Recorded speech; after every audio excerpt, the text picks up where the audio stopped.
Hey, what is up guys, I'm KBHD here, and today at the Apple event I got to see the new iPhones, the iPhone 6s and the iPhone 6s Plus. They're both coming out in late September for the same price as the current iPhones were when they launched, so of course I took a good hard look. Now as expected, the design of the 6s is pretty much the same as the 6. In fact, the only way you'll be able to tell you have the 6s is by that little S badge on the back.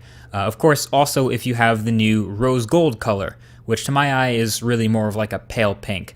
But yeah, other than that, from top to bottom, all the way around the outside of this phone, it's the same phone. Although the new 6S Plus is actually a little bit heavier in the hand than the current 6 Plus, and I think we can thank Bendgate for that, since Apple is now using a 7000 series aluminum alloy to strengthen the body, but it's only a couple extra grams. So there are three main improvements to know about in the new iPhone: new specs, new cameras, and new display. So the spec bump is in the processing really. So the 6S is rocking a new Apple A9 chip, which is supposedly nearly twice as fast in the CPU and GPU performance.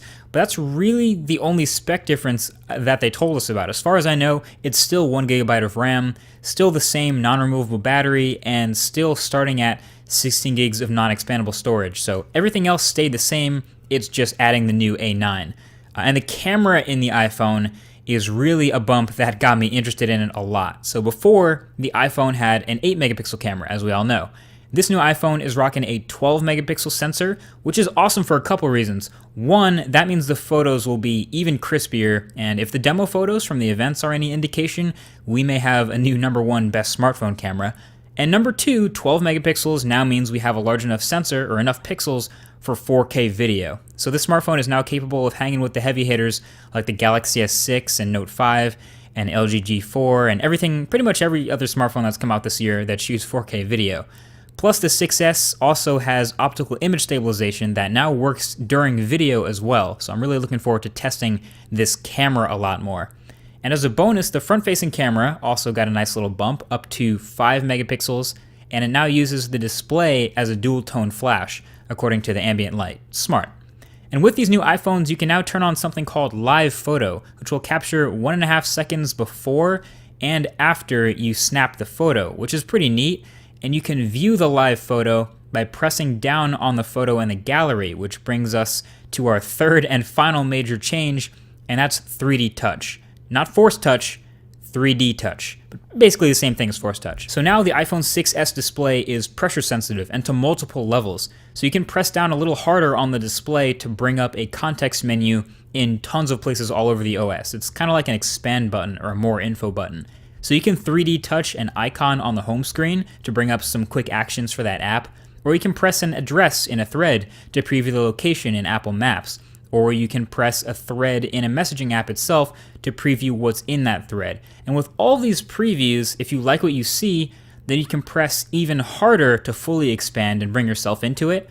Or if you don't want to, then you can release the Force Touch and then it shrinks itself back. So it seems like this can be useful at a level on a smartphone. It'll probably take some getting used to. The thing is, I was just playing it for a few minutes and I started to get the hang of it. And the Taptic engine in the phone is also larger and a bit heavier and is now much more precise, so it feels more like the Force Touch on the Apple Watch, which is impressive. And it's fast. I mean, obviously the whole phone will be fast with that new A9 chip and moving around the interface, combined with swipes and gestures I already know. Combining that with the 3D touch just made it feel nice and fast. I don't know, the quick tip is with the home screen icons, you can press and then swipe over onto the action you want to perform, which was really quick. And multitasking with the 3D touch swipe in from the left side is also pretty quick now too, so definitely a little bit of a learning curve to get everything down and figure out where you want to use 3D touch, but it's promising. Also, third-party apps can and definitely will take advantage of this 3D touch too. So there was a couple things demoed. There was a game that can literally change weapons if you press the display harder. There was also apps like Facebook and Instagram that are already coded and updated to take advantage of 3D touch on the iPhone 6s. So there you have it. It's the new iPhone. The TLDR is it's faster, crispier, and a little more sensitive. So faster chip, faster Touch ID, faster UI, crispier for the cameras on the front and the back, and that 3D touch pressure sensitive display. It's not all super new stuff. I mean, lots of it has been seen in other smartphones before, but when going from iPhone 6 to iPhone 6s, this is about what I expected. Anyway, the full review will come when I get to use this guy as my daily driver, so let me know with a comment what you guys want to see tested right below that like button, and I'll get to hear your thoughts. Thanks for watching, and I'll talk to you guys in the next one. Peace.